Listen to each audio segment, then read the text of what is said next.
Hello दोस्तों, मंजो हिंदी कहानी में आपका स्वागत है। आज की कहानी है चार दोस्त। स्कूल के चार करीबी दोस्तों की आंखें नम करने वाली कहानी है, जिन्होंने एक ही स्कूल में एसएससी की तक की पढ़ाई की है। उस समय शहर में इकलौता लग्जरी होटल था। एसएससी की परीक्षा के बाद उन्होंने तय किया कि हमें उस होटल में जाकर चाय नाश्ता करना चाहिए। उन चारों ने मुश्किल से 40 रुपये जमा किए। रविवार का दिन था। 10:30 बजे वे चारों साइकिल से होटल पहुंचे। दिनेश, संतोष, मनीष और परवीन चाय नाश्ता करते हुए बातें करने लगे। उन चारों ने सर्वसम्मति से फैसला किया कि 50 साल बाद हम 1 अप्रैल को इस होटल में फिर मिलेंगे। तब तक हम सबको बहुत मेहनत करनी चाहिए। यह देखना दिलचस्प होगा कि इसमें किसकी कितनी प्रगति हुई है। जो दोस्त उस दिन बाद में होटल आएगा, उसे उस समय का होटल का बिल देना होगा।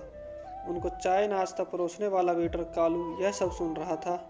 उसने कहा कि अगर मैं यहाँ रहा तो मैं इस होटल में आप सबका इंतज़ार करूँगा। आगे की शिक्षा के लिए चारों अलग अलग हो गए। दिनेश के पिता के बदली होने पर वह शहर छोड़ चुका था। संतोष आगे की पढ़ाई के लिए अपने चाचा के पास चला गया। मनीष और परवीन को शहर के अलग अलग कॉलेजों में दाखिला मिला। आखिरकार मनीष भी शहर छोड़कर चला गया। दिन, महीने, साल बीत गए। 50 वर्षों में उस शहर में आमूलचूल परिवर्तन आया। शहर की आबादी बढ़ी। सड़कों, फ्लाईओवर, महानगरों ने शहर की सूरत बदल दी। अब वह होटल भी 5 स्टार होटल बन गया था।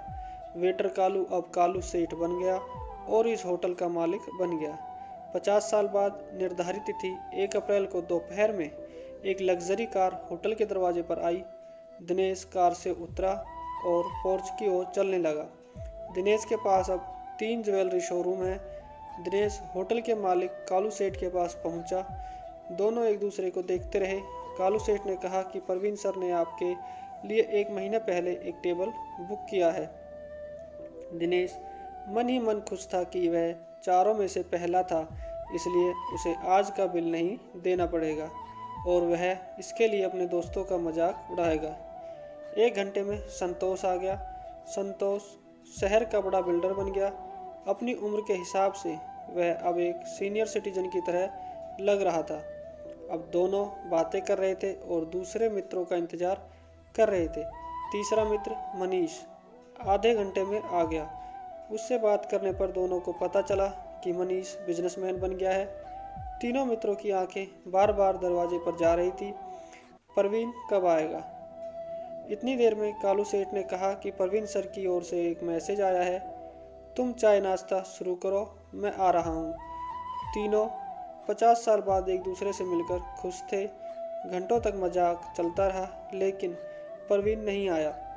कालू सेठ ने कहा कि फिर से परवीन सर का मैसेज आया है।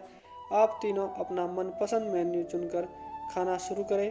खाना खा लिया, तब भी परवीन नहीं दिखा।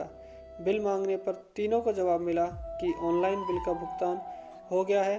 शाम के 8 बजे एक युवक कार से उतरा और भारी मन से निकलने की तैयारी कर रहे तीनों मित्रों के पास पहुंचा। तीनों उस आदमी को देखते ही रह गए। युवक कहने लगा, मैं आपके दोस्त का बेटा रवि हूँ। मेरे पिता का नाम परवीन भाई है। पिताजी ने मुझे आज आपके आने के बारे में बताया। उन्हें इस दिन का इंतजार था, लेकिन पिछले महीने एक गंभीर बीमारी के कारण उनका निधन हो गया। उन्होंने मुझे यहाँ देर से पहुँचने का आदेश दिया था। पिताजी ने कहा था कि अगर मैं जल्दी निकल गया और जब मेरे साथियों को पता चलेगा कि मैं इस दुनिया में नहीं हूँ, तो वे दुखी होंगे।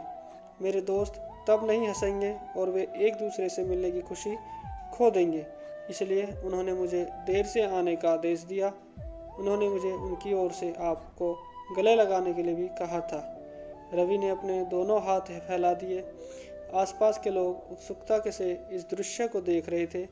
उन्हें लगा कि उन्होंने इस युवक को कहीं देखा है। रवि ने कहा कि मेरे पिता शिक्षक बने, मुझे पढ़ाकर कलेक्टर बनाया। आज मैं इस शहर का कलेक्टर हूँ। सब चकित थे।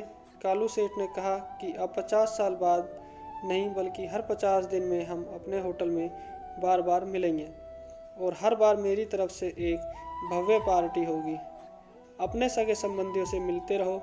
दोस्तों, मिलने के लिए बरसों का इंतज़ार मत करो, जाने किसकी बिछड़ने की बारी आ जाए और पता ही नहीं चले। परिवार के साथ रहे, जिंदा होने की खुशी महसूस करें, सदैव प्रसन्न रहिए, जो प्राप्त है पर्याप्त है। अगर दोस्तों आपको हमारी ये कहानी अच्छी लगी तो वीडियो को लाइक कर दें और हमारे चैनल को सब्सक्राइब करें। आपका बहुत बहुत धन्यवाद।